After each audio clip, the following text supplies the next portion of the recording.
Tập đi. Nào đi đi. Cất trống lên Tuấn rồi.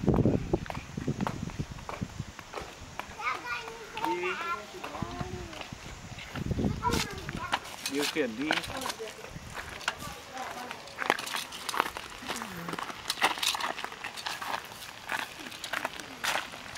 Toàn mới đẩy đúng không? Không có đạp được đâu.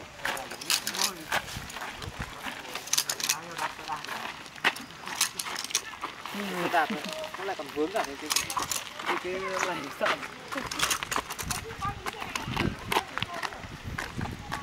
Đấy, chú đang quay phim đấy. Con đạp cái nào để cho đẹp mắt một tí. Bố, đừng, cô đừng.